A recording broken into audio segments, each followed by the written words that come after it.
In this journey of talking about the darkest episodes of superhero cartoons, I've covered a lot of Batman. Actually, only Batman so far.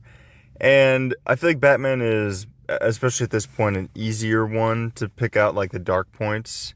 So I want to talk about the infamous Green Goblin versus Spider-Man showdown, inspired by the death of Gwen Stacy, episode we got from Spider-Man the Animated Series in '94. This one's titled Turning Point. It's Season 3, Episode 14. The episode begins with Madam Web warning Peter that a great tragedy is coming and that his fate is tied to the Green Goblin. Now, this is different because it already sets a grim, more prophetic tone, which is different from the usual villain of the week. And this show does that. It's definitely not new to this kind of format where it does different things and grander stories. I'm by no means saying that this show is a villain of the week type of show. However, it does have those moments. So whenever we get episodes like this, especially at the start, you know you're in for some shit. And this is definitely one of those times. This animated series as a whole has honestly a few dark bits in it.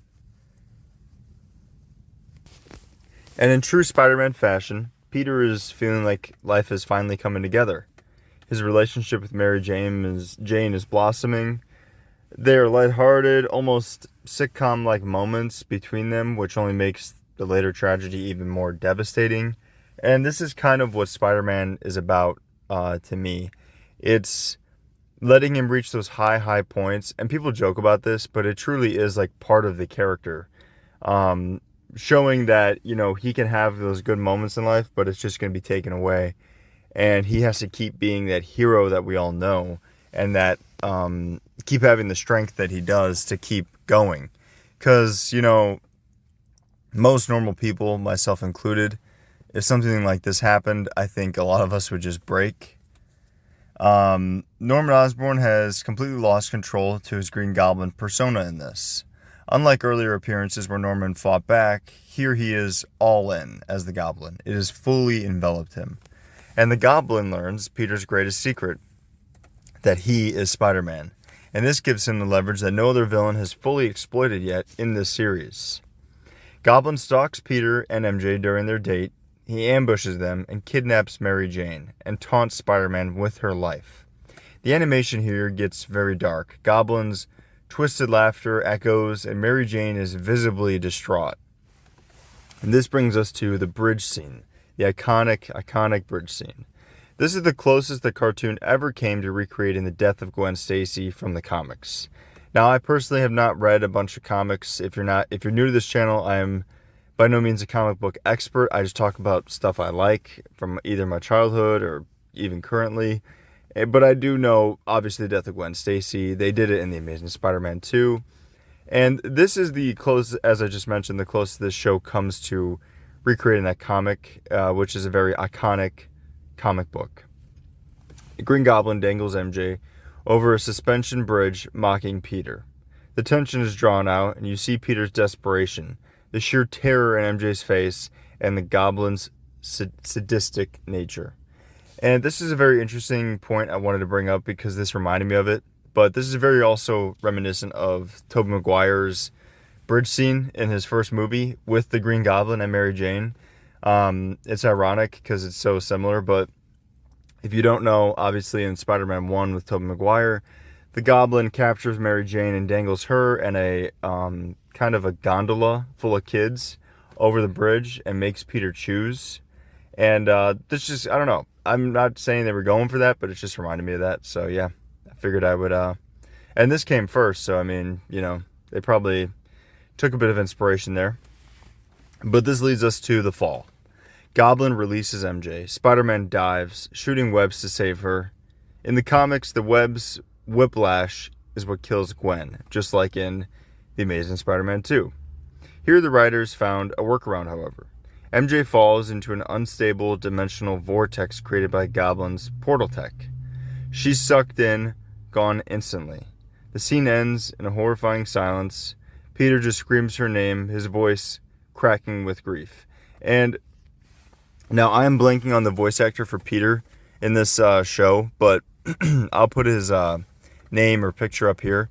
he is an amazing voice actor. I mean, he really, really does not get enough credit, because in my Batman animated series videos, I talk about how Kevin Conroy is the GOAT for Batman, and how every time I see a comic or I just see a picture of Batman, I just instantly picture his voice.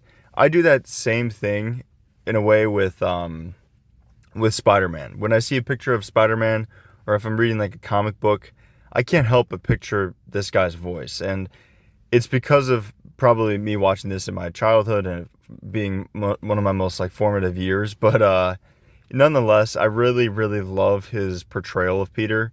And he's really, really good at portraying like grief or like the very dramatic scenes. He's also very quippy, so that also works very well. But yeah, no, he killed it here. His voice cracking with that grief. I mean, I could feel it, and especially now that I'm older, it definitely resonates with me. You know, having a wife and having a relationship that I can relate to. But anyways, Goblin mocks him, saying, "She's gone forever, Spider-Man. That's on you."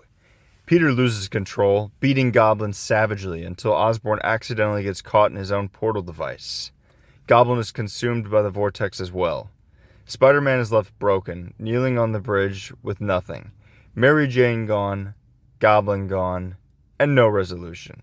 No revenge. So, why exactly is this so dark? Because hearing that, you guys may be wondering, okay, well, that doesn't sound as bad as, say, like, you know, Joker torturing Robin. But a Saturday morning cartoon dared to adapt one of the most traumatic storylines in comic book history. Mary Jane's death, though later retconned into her being trapped in limbo in this show, traumatized me as a child watching. Peter's final scream of helplessness is one of the rawest emotional moments in 90s animation. And you guys have to remember, this is 94. So again, definitely a time where darkness in kids' cartoons was not really explored. And I feel like a lot of people say nowadays, because it's easier to, they're like, yeah, well, it wasn't just made for kids. But no, let's be real. This was made for kids, and this is very dark for a child's show. And like I just mentioned, even as an adult, it's very just traumatic for a different reason. It's because it's more real. You know, as a kid, it's scary because, oh my God, the Goblin has Mary Jane. But as an adult, it's scary because you picture yourself losing, you know, your wife or your girlfriend or your boyfriend or husband.